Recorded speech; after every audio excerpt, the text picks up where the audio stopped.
civil unrest, polarization, the disruption of technology, economic destabilization, all culminating in a complete implosion of American trust. The results? Running to big government for help to save the day and scare away the big bad wolf of uncertainty. The result has been a slow but steady merging of government and corporations. But none of this has happened by chance. Yeah, it's bad.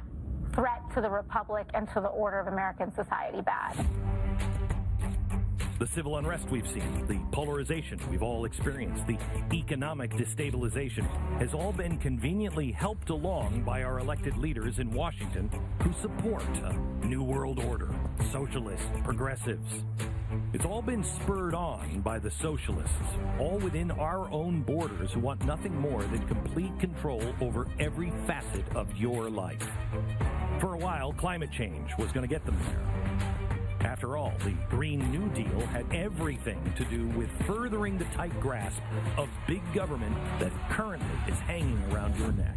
I can't find common ground if somebody says climate change is just not happening, when almost all the world's scientists tell us it is.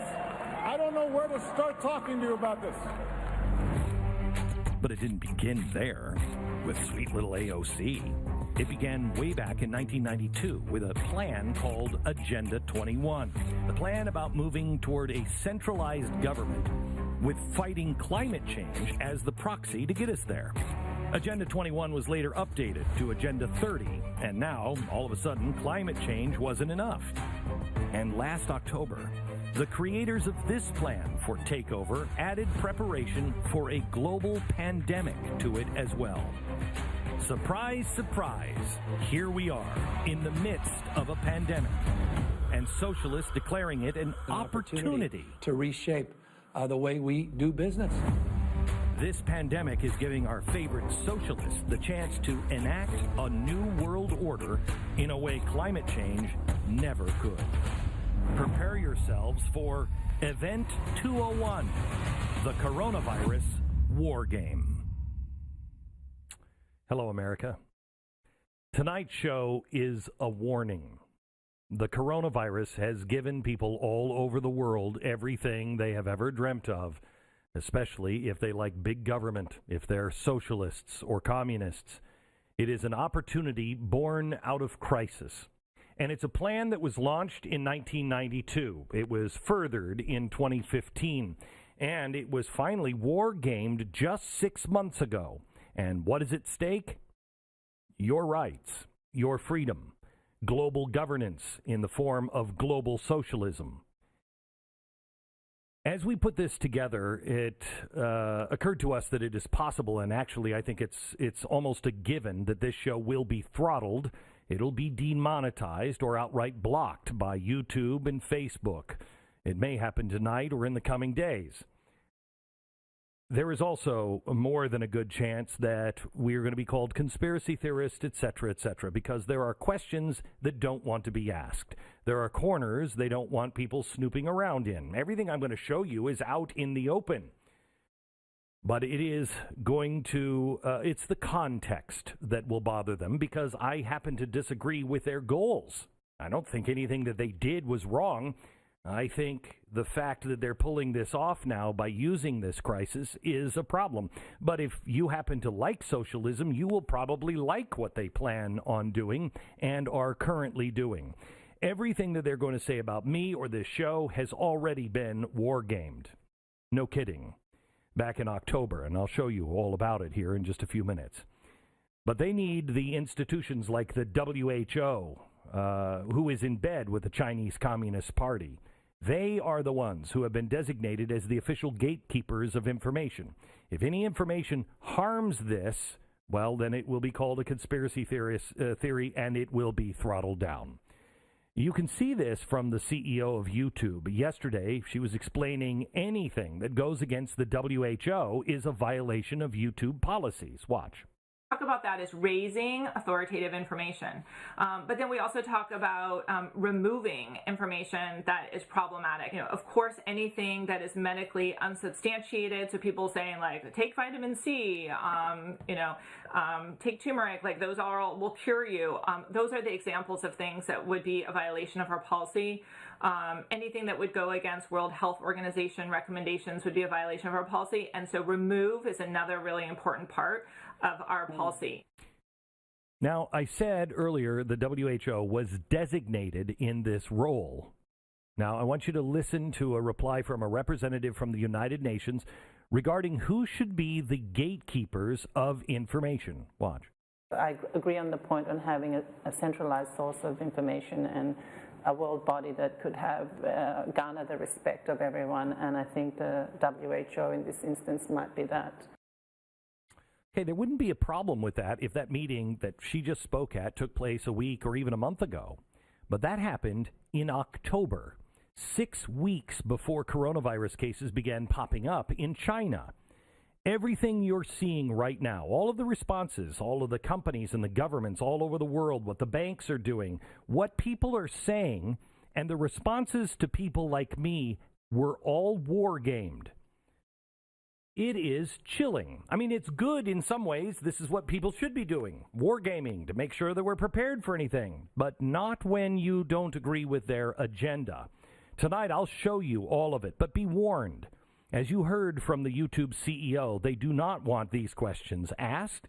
They do not want anyone causing any trouble. This is why I urge you, I almost plead with you to subscribe to Blaze TV or a source that you trust that is not part of this. They can censor us, but they cannot censor us on our own platform.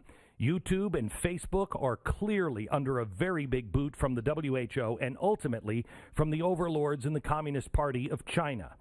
I urge you to go to blazetv.com/Glenn, get $30 off your subscription for the year.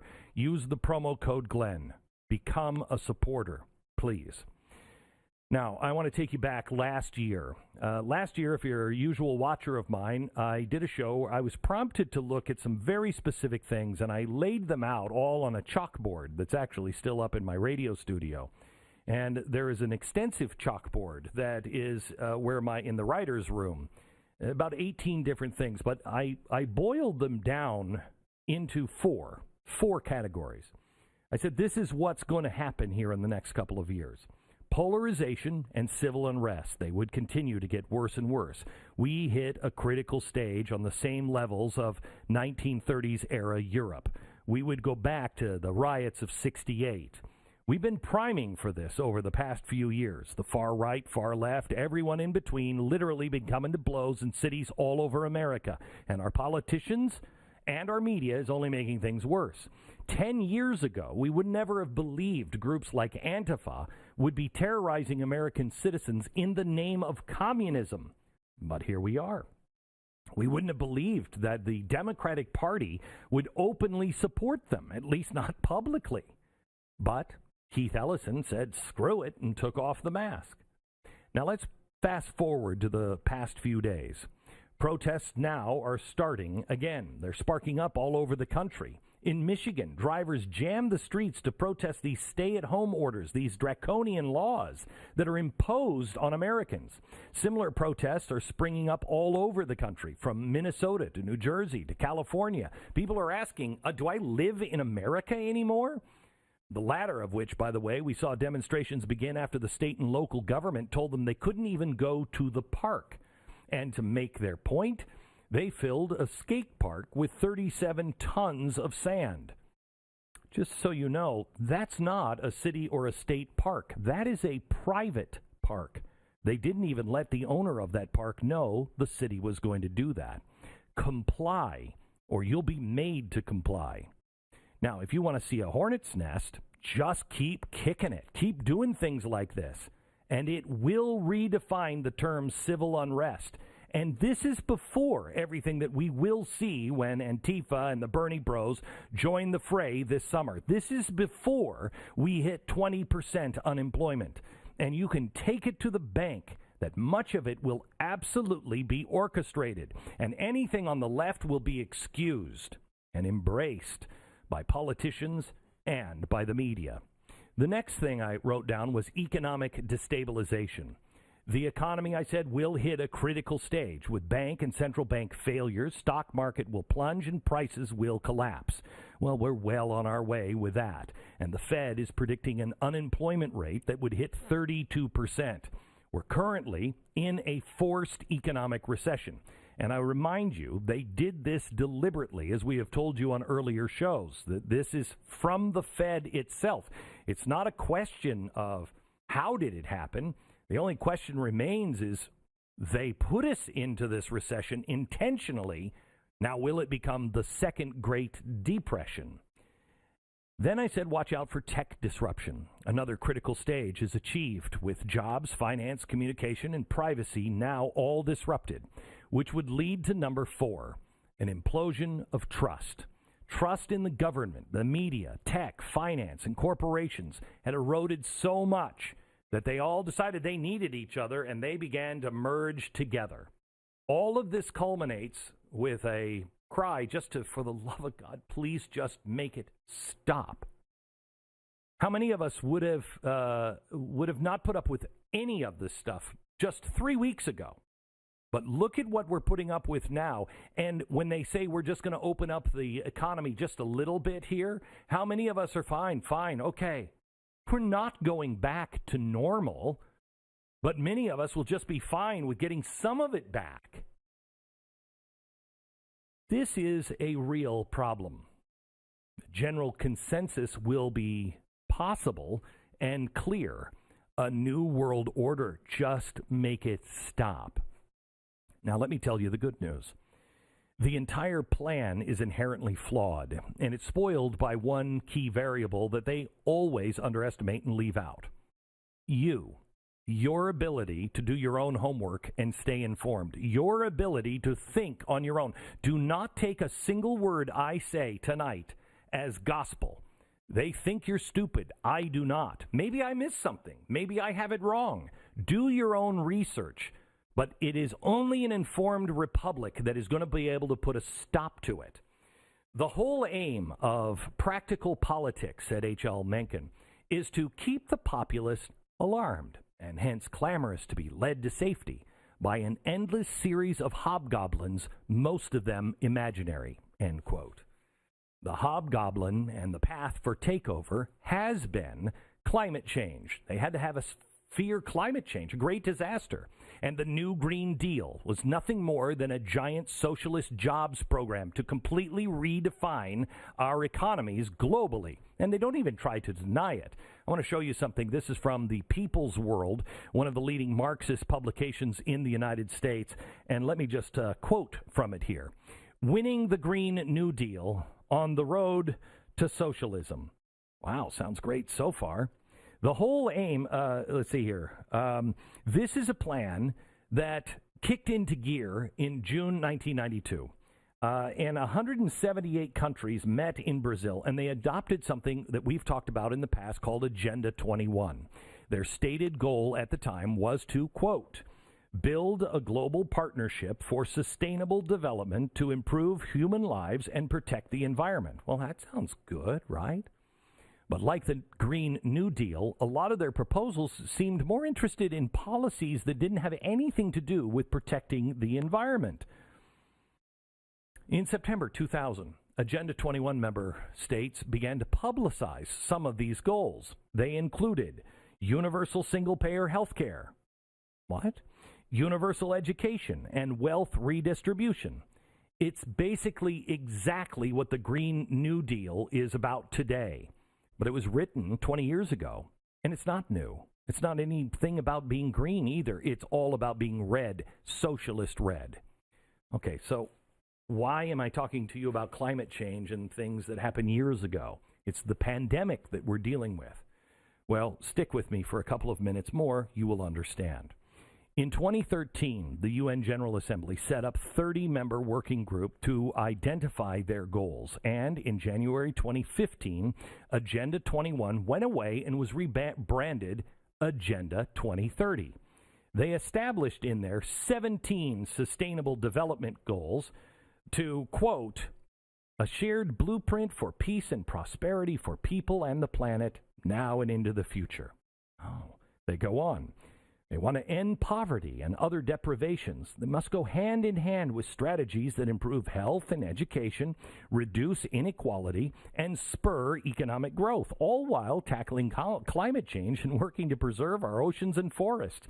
Wow, what a communist utopia. We're going to do all of those things and protect the environment and stuff. Uh-huh. All right, so Agenda 2030 now has penetrated all the way down to your local government. You probably don't know this, but I'm going to send you on a Google search here in a minute. Have you ever seen the term local sustainability strategy pop up in your state or city government? I want you to Google those words, but add your state and your city. You're going to find official websites with a .gov at the end all over the country. From California, of course, Oregon, to even El Paso, Texas. In reality, Agenda 2030 is all about inventory and control. How many people are there? Where do they live? Can we move those people into cities that they control?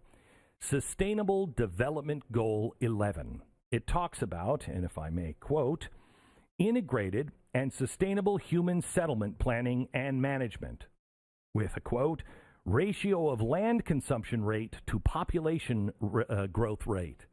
Oh my gosh, this sounds like we're so free in America, doesn't it? To Agenda 2030, people are the disease, and they need to be taken out of the rural areas and herded into cities. I wish I had time tonight to go through all of this, but there is a reason that you might have noticed that farmland is being claimed by eminent domain in states all over the country. It's this. They are targeting our kids now and indoctrinating them in public school systems. They are moving forward, and they don't hide it. You can see it in their charter called Transforming Our World. This, I think, is going to infuriate you. Let me give you the quote. What we're announcing today, an agenda for global action for the next 15 years, is a charter for people and planet in the 21st century. Children and young women and men are critical agents of change and will find in the new goals a platform to channel their infinite capabilities for activism into the creation of a better world. Wow. You know what makes sense a little bit more? Is this. This is all wrong. I shouldn't be up here. I should be back in school on the other side of the ocean. Yet you all come to us young people for hope. How dare you? Yeah, did you know that because of a Facebook glitch, we know that she didn't write any of her posts? They're written by her father and this guy, a climate change delegate from the United Nations. These people will do anything. The climate change agenda is being used by advocates of Agenda 21, then later Agenda 2030, for one thing, and that is control over you. And now nationalizing businesses is one of the steps in this process. I want to go back to El Paso. Let's look at some of the wording in El Paso's document for sustainable development that I showed you earlier. It says, city resilience is the capacity of individuals, communities, institutions, businesses, and systems within the city to survive, adapt, and thrive no matter what kind of chronic stresses and acute shocks they experience. Let me compare this now to Agenda 2030's founding document. We underscore that sustainable development requires concrete and urgent action. It can only be achieved with a broad alliance of people, government, civil society, and private sector all working together to secure the future we want. Okay, well, I don't like this, but is it that evil? An alliance of government and private businesses. An alliance of government and private businesses. I want you just to notice what's happening. Did you know that for the bailout, we now, all of us in the United States, own a piece of all of the airlines? It was part of the deal. You can take the bailout money, but we are now investors and owners of those airlines. Where is that in the Constitution? It's government and businesses preparing for chronic stresses and acute shocks.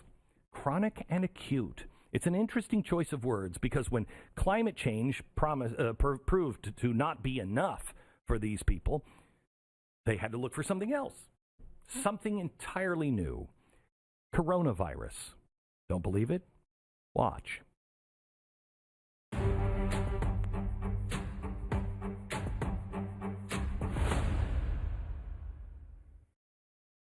All right, I want to talk to you a little bit about rough greens. We'll stop for this 1 minute, and then we'll finish the show out here together.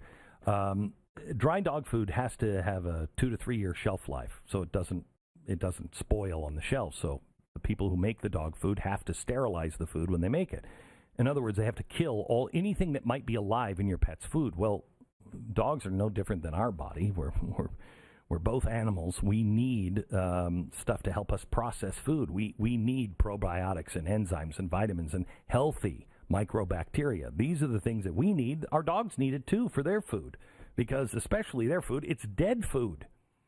As a parent of Uno, I am happy I found Rough Greens VitaSmart. It's not a dog food. It's a healthy supplement that you put on your dog's food, all of the live nutrients necessary for superior dog health. No matter if you feed the most expensive dog food on the market or you make your dog's food at home. Rough Greens changes your dog for the better. I was out yesterday and he was just running the fence line like I've never seen him do before. That's Rough Greens. You want your dog not to survive, but to thrive? Try the 14-day Jumpstart Challenge today. $14.95. See the difference in your dog in 14 days or less. See your dog thrive again. Go to Rough Greens, ruffgreens.com/Beck. All right, before the break, I ended the segment with sustainable development words that are typically used in the medical field, chronic and acute. Similar wording was used in that Marxist publication I showed you earlier that explained how the Green New Deal would lead to socialism. And I quote, "If capitalist societies are too poor to cure hunger, how can they possibly find solutions to the far more complex destruction of humanity's environment?" I find this insanely ironic because 4 years after Agenda 2030 went public with their goal of bringing a global socialist government off the back of climate change, some of the very same people gathered in October 2019, just this last October, to Wargame on what was needed to fight a global pandemic. It was a conglomeration of business people, health experts, and government officials from all over the world. The event was called Event 201. Every year there are about 200 outbreaks, but the big one that everyone is afraid of is the 201st. This war game was a plan to find out what it would need, what we need to do to prepare for the inevitable future.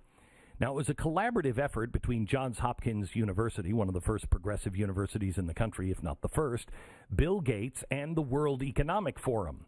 When the participants sat down to begin the game, this is what they were shown. Watch. It began in healthy-looking pigs, months, perhaps years ago. A new coronavirus spread silently within herds. Gradually, farmers started getting sick. Infected people got a respiratory illness with symptoms ranging from mild flu-like signs to severe pneumonia. The sickest required intensive care. Many died. Sound familiar? If you just exchange pigs for bats, you have exactly what's happening right now. I'm going to get more into this after the next break, but I'm not saying, and I want to make this clear, this was not started by the people that organized Event 201. This is just what these people do. They war game future crisis. They nailed this one. But they also nailed the plans for a larger, more centralized government in response to it. It's what they did for climate change, and it's also what they had in mind for a global pandemic. Bill and Melinda Gates, who co-sponsored the event, have made advocating for Agenda 2030 one of their main endeavors. They produce all kinds of things. They do this report, Goalkeepers. They produce it every year to ensure all 17 Sustainable Development Goals happen by the year 2030. Multiple other participants are directly linked to Agenda 2030. Sophia Borges, she is the UN Foundation's senior vice president. She was the chief negotiator from the UN, compelling countries to adopt Agenda 2030.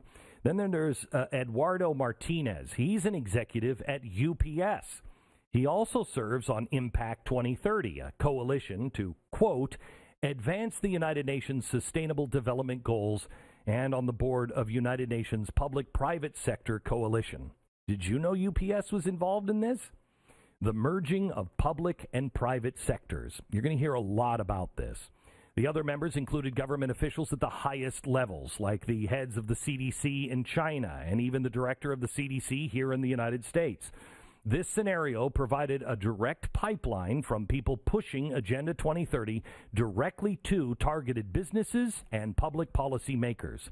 If you watch this entire event, which you can, one overriding theme always comes up. It's this. The scenario also highlights the very critical role that global business and public-private partnerships play in preparing for and responding to pandemics. And we know from past responses that public-private cooperation will be essential. We're at the start of what's looking like it will be a severe pandemic. And there are problems emerging that can only be solved by global business and governments working together. Global business and government coming together. That came up over and over and over again. And when the question of who should be given the global centralized orders, of course, Agenda 2030 UN rep spoke up immediately.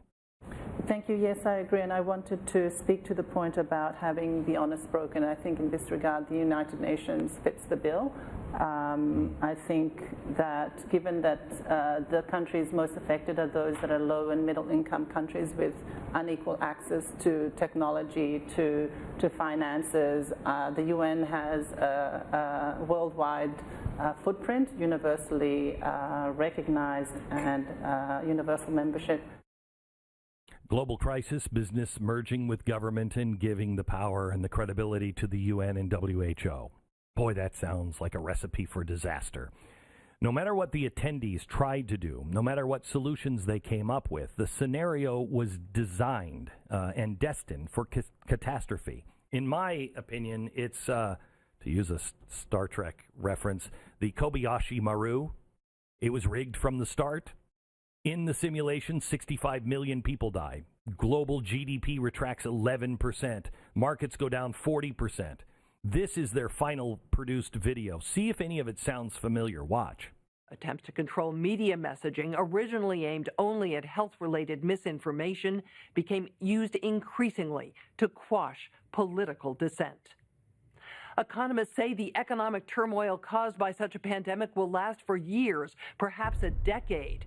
The societal impacts, the loss of faith in government, the distrust of news, and the breakdown of social cohesion could last even longer. We have to ask, did this need to be so bad?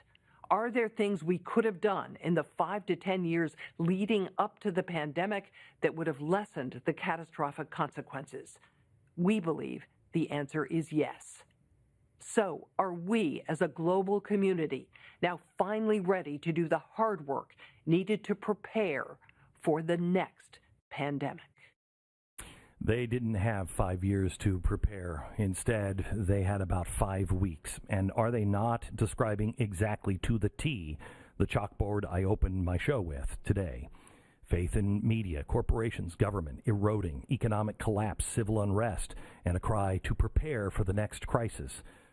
I showed you who these people are and what they've been working on since 1992, and prepare in their minds means global centralized control. A global outbreak is exactly the kind of event that they've been waiting for. Climate change was taking too long, and it was losing. Well, hear it from their own mouths. Watch. The annualized risk posed by pandemics is on par and rivals with climate change. The scariest thing about Event 201 is that almost everything they predicted has come true. They predicted overwhelmed hospitals, the lack of PPE and ventilators, experimental drugs like hydroxychloroquine that would come out, everything. And their predictions will be used as ammo to push their radical agendas. I believe it is their intention to fundamentally transform the world and mold it into a centrally controlled monstrosity. Now that you've seen, read, or heard their plans for yourselves, do you agree with it? If you've just only seen this, don't answer that question. Go and do your own homework and then come back to the show. Make sure that you're heard by local and state and federal government officials. Global socialism, not on our watch.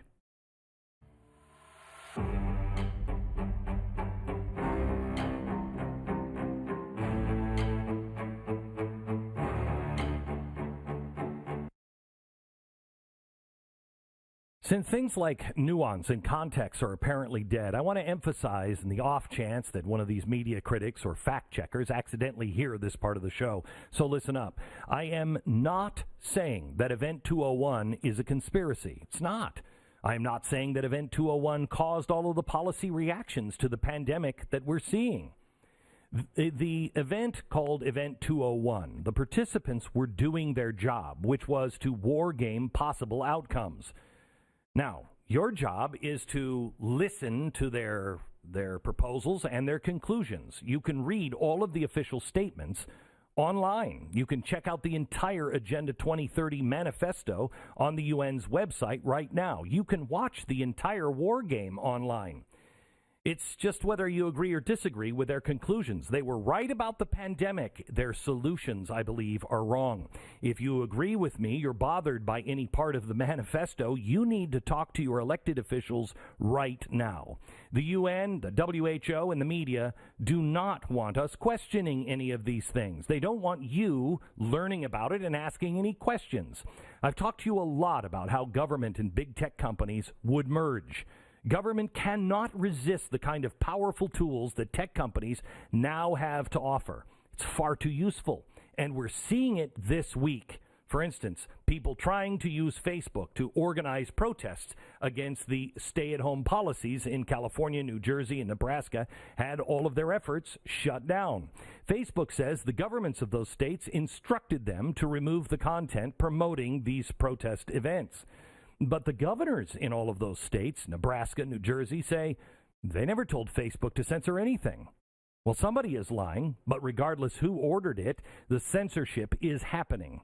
Just like the Raleigh, North Carolina police breaking up crowds gathered outside the state capitol last week and then tweeting this: protesting is a non-essential activity. No, but it is thoroughly America. These are dark times for American liberty.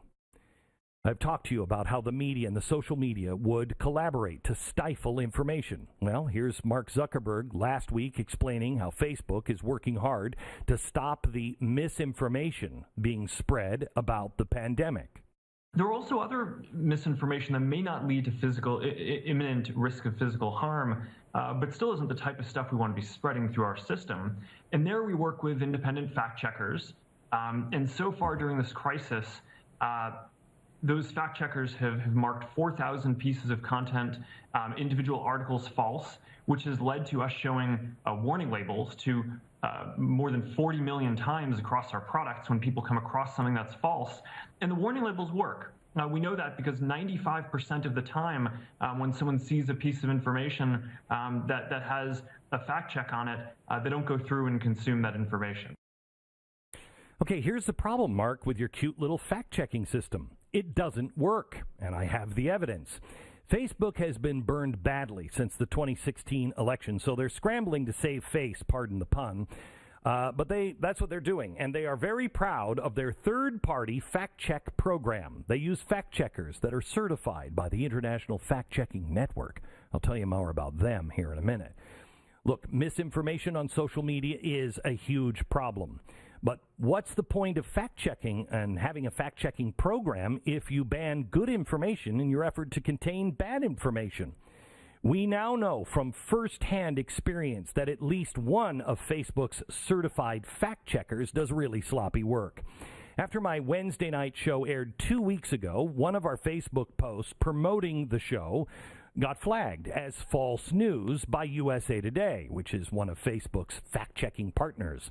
The headline of our post said this: China lies exposed. Virus believed to have come from a biolab, not bat soup. That headline is 100% true. It linked to a clip from my show in which I showed you a Chinese video of Chinese scientists from the Wuhan lab collecting bat samples for study. There's nothing conspiratorial about it.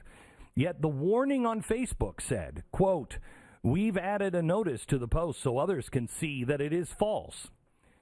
It's almost as if the USA fact checker didn't watch the video at all, and they probably didn't. So because of USA Today, one person decided this post was false, Facebook flagged it and reduced distribution. They took a video that was already getting hundreds of thousands of views and snuffed it out. They put a scarlet letter of false news on my name and on my page, and that restricts how often it is viewed, which affects shareability and monetization. It also restricts you, because if you shared that link from your friends, you didn't get a notice, but your voice was silenced without you even knowing about it. But we knew there was nothing false about our post, nothing false about the episode that linked to it. So we refused to back down. We submitted a rebuttal to Facebook. We tweaked the headline of our post, which now reads, quote, "New evidence calls into question COVID-19 origins." Changing the word of that headline is the only change we made. And we volunteered to do it, just trying to appease Facebook's fact-checking gods, in this case USA Today, to get them to reverse this completely unfair and untrue punishment. Well, we were shocked because so many things never turn out this way. But after receiving our rebuttal, USA Today actually removed their false news rating and put our post back online. It now has almost 700,000 views. Unfortunately, it's not really a win because Facebook's false fact-checking hurt our reputation, hurt us financially. Even if it was just for a few days, how many hundreds of thousands of people saw the false news rating on our page and won't bother visiting again? This never should have happened in the first place. Who are you to tell us what's true and false and to be the final arbiter? What gives you the window into the kind of censorship tactics that we are up against every single day? Who are you to do this to us? Social media titans? And that's why it's so important that you subscribe to Blaze TV and invite others to do the same. Ironically, after Facebook initially flagged our post, even the Washington Post and CNN reported that the coronavirus may have come from the Wuhan lab. Really? We just happen to be 2 weeks ahead of everybody else. Something tells me they haven't had to deal with the same false news accusations as I have, especially since the Washington Post is one of Facebook's certified fact checkers. Facebook has wild inconsistency in problems with their standards when it comes to separating fact from fiction. Last week, they were patting themselves on the back for their new strategy to deal with coronavirus misinformation. Now, anytime users click on what Facebook deems to be false information, they will instead be sent this coronavirus Mythbusters page from the World Health Organization. Facebook's vice president of integrity, and yes, that is his actual title, explained, quote, "We want to connect people who may have interacted with harmful information about the virus with the truth from an authoritative sources. In this case, they see or hear these claims, again, off of Facebook." Oh, the authoritative source? The WHO? The WHO that echoed and defended the Chinese Communist Party every step of the way during the pandemic, that said it can't be spread human to human. Remember that WHO? That initially they lied about the coronavirus and the transmission. We're supposed to take them. So Facebook now wants us to trust the WHO as the authority on all things coronavirus. It also wants you to trust in the authoritative International Fact-Checking Network, the organization it uses to save the world from people like me. Here's why they don't like people like me. Because I ask too many questions.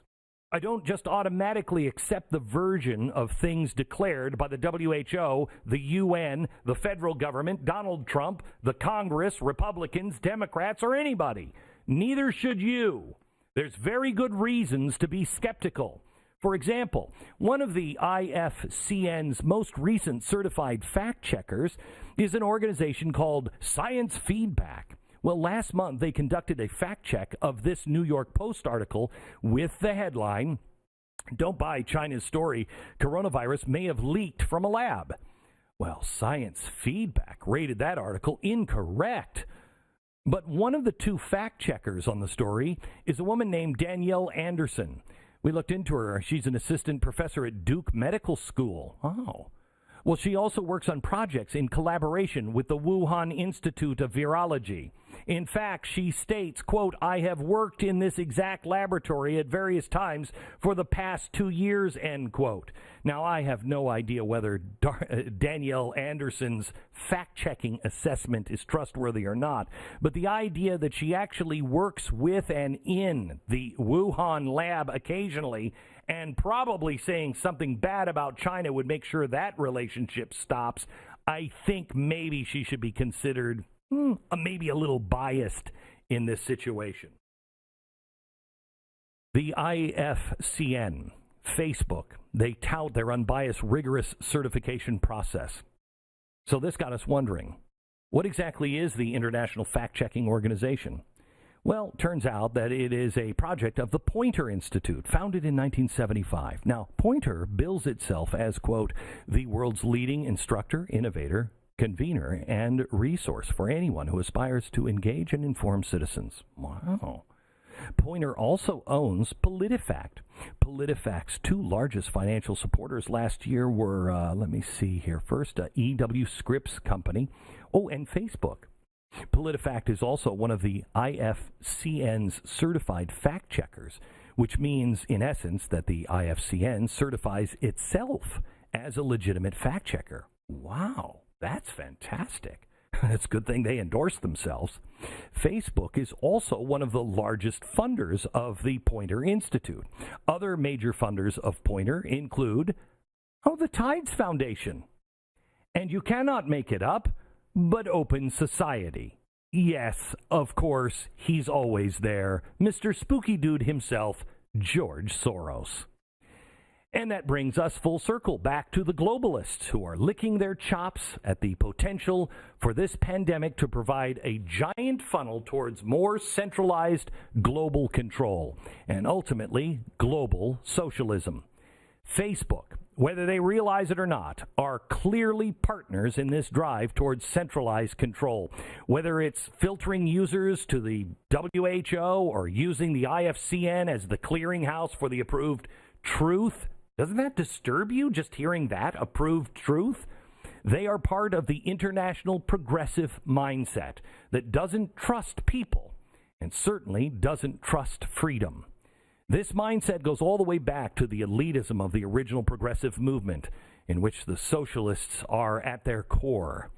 The government, business, healthcare, all areas of our life must be designed and controlled by elite panels of approved experts who know much more than you do about everything. Remember Big Brother's slogan in George Orwell's 1984? It still captures this socialist mindset. Freedom is slavery. Joining me after the break is an expert on the UN's Agenda 2030, Rosa Koire. Back in a minute.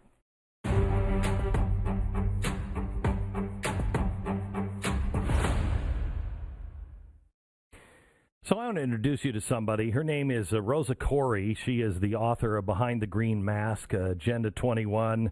I think this is all you need to know. She posts, she's a blogger on her website, DemocratsAgainstUNAgenda21.com. So this is not just some political hack on the right that is saying this. This is somebody who actually on the left or in the Democratic Party that actually believes in freedom as well. Welcome to the program, Rosa. How are you? I'm great. Glad to be with you, Glenn.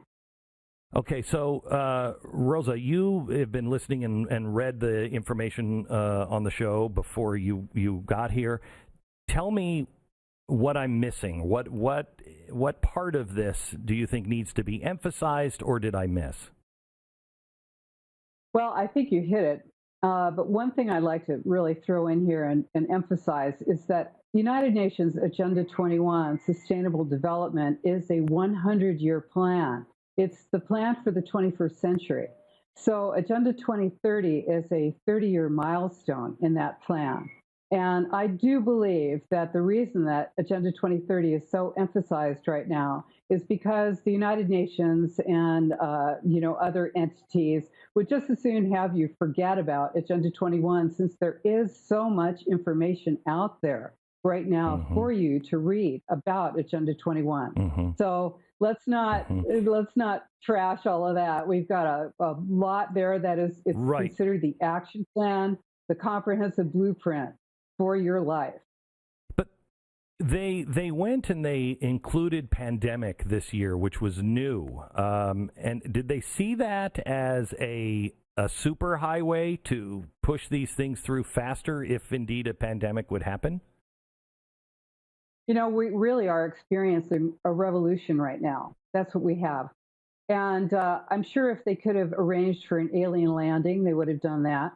Because as you said, as you noted, climate change, it's terror, and it certainly is existentially affecting, generations of people. But it just really wasn't having the huge impact that was necessary to really move this plan into a revolutionary footing.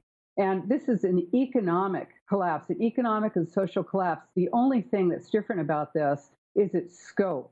We have experienced this before in revolution, but never worldwide. Right. And it's disturbing. You see these words that, business and government needs to work together, but that's really not it's not the way I would interpret that or you would interpret that. This is a new partnership, especially when it comes to tech.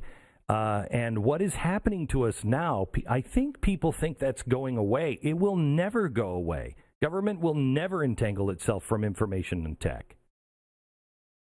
Yeah, this is, global data collection is an essential part of this plan. It's an essential part of any revolution, any takeover, is full information, total information on everyone. And of course, the perfect total information in this situation is your DNA. This is essentially what's going to be collected under the guise of necessary control of this virus. Okay, so I want to talk to you a little bit about that. We're out of time in this, but we are going to do a special little podcast here, and we'll put it on social media. So check my social media channels, and we'll have more information on radio tomorrow. Back in just a second.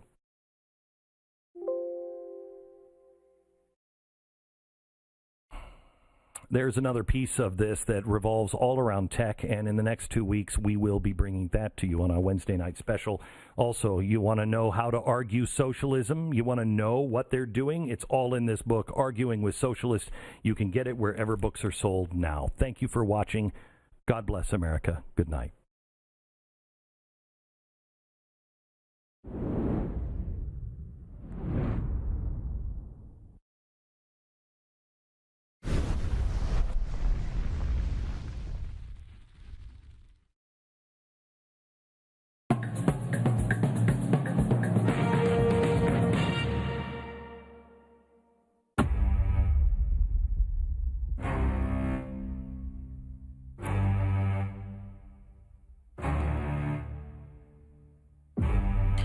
Civil unrest,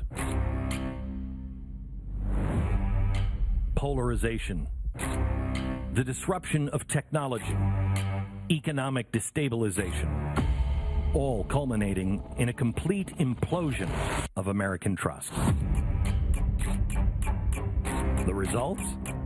Running to big government for help